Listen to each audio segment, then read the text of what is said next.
The chapter opens at the Marine G1 branch coastal ship Scrapyard, where we see the discarded wreckage of old ships. Django and Fullbody ask Commodore Branu what he means by Battleship Bags. He explains as part of his daily exercise regimen, a young Vice Admiral Monkey D. Garp would punch ships instead of sandbags. Fullbody asks why he can see two ships with concave bows.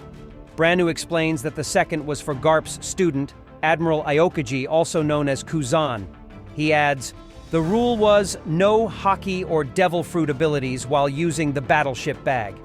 He explains that the two heroes worked hard and weren't born with their legendary strength.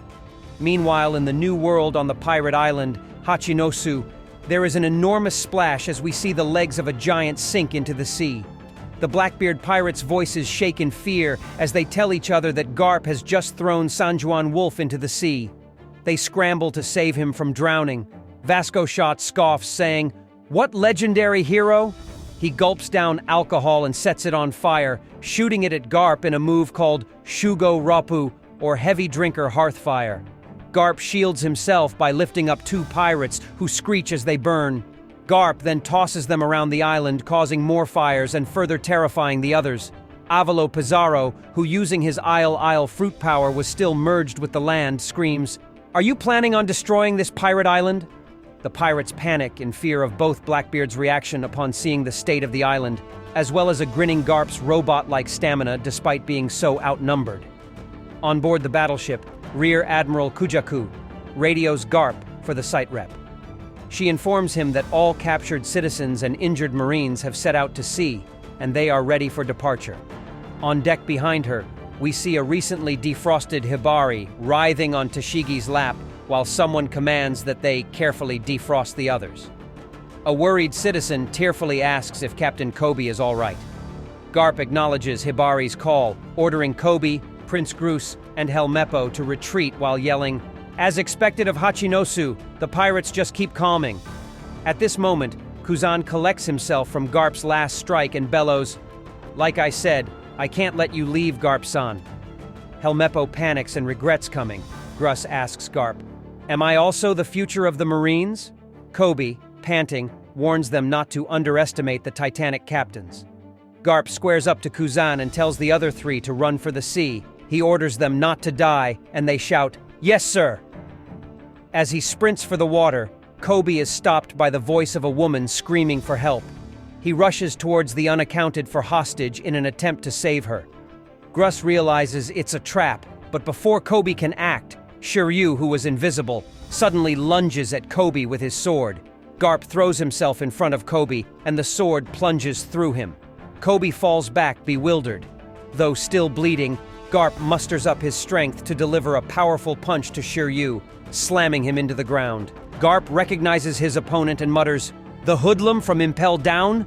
as Shiryu weakly laughs. Helmeppo, Grus, and Kobe take stock of the situation and rush to Garp's side. Garp orders them to get to the ship. A distraught Kobe cries that it's his fault, and the Vice Admiral was hurt because he protected him. Garp replies, "Don't be so conceited, Kobe. He was aiming for me from the start." The Blackbeard Pirates are encouraged by the sight of Garp's injuries. They remember his enormous bounty of 3 billion berries at the Cross Guild and become motivated to take him down, rushing towards him. Kuzan flies forward, snapping at the others to get out of the way. He calls them weaklings who wouldn't be able to kill Garp even if his arms and legs were bound. He meets Garp's eyes and unleashes his ice glove attack. The scene shifts to Garp's memory of a young Kuzan. An annoyed Garp is telling Kuzan he values his freedom too much to take on a student and that he should go learn from the Marine instructors. Kuzan insists, saying he's learned all he can from them and only Garp can take him to the next level. Although Garp tells him to get lost, we see the two at the ship scrapyard punching their battleship bags. Garp barks at Kuzan not to use haki. The latter says he can't use haki even if he wanted to and struggles, his punches causing him pain and landing weakly. As time passes, we see Kuzan's punches get louder, eventually reaching the same level as Garp's. Simultaneously, their relationship grows stronger as well. Garp confides in Kuzan about his son and grandson. Ultimately, we see Garp approaching Kuzan for company. Kuzan becomes Admiral Aokiji and complains that he's too busy, but resigns himself to having tea. In the present day, Kuzan tells Garp that he's raised a troublesome enemy in him. Garp glares at Kuzan and growls, "You're excommunicated, you foolish student!" The two strike at each other with hockey-coated fists, creating an enormous explosion that breaks the ground and sends them both hurtling back. Upon seeing his body fly, Kobe screams, "Vice Admiral Garp!"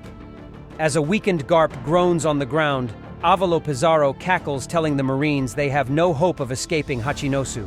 The legendary island of pirates will keep spitting them out. He sneers, saying that even their ship is not safe from him. On board the ship, Hibari asks where Kobe is, feeling she was just dead weight. Kujaku tries to reassure her when they suddenly notice an ominous shadow.